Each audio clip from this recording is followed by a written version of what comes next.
Hi, my name is Jasper. I'm a graduate of Culinary Arts here in MIHCA, Batch 3, 2010. Now I'm working for Merivale at El Loco, Sydney as a head chef.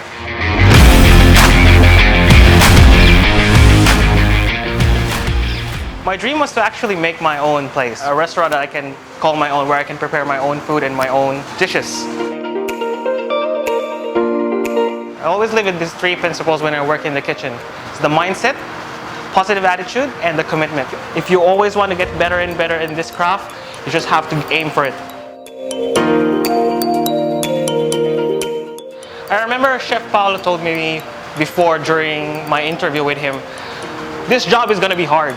If you're not up for it, it's just going to be harder. You always have to put your heart into it and commit to this career, because at the end of the day, there's just going to be challenge after challenge, and it just never stops. When you started on a great foundation, started with a good basics, and have a dream, you're just going to reach it. MIHCA offered that kind of education, training, and experience. I can say that I'm a walking testament of that. My message to all MIHCA students out there: believe in yourself, go get that dream, and aim high.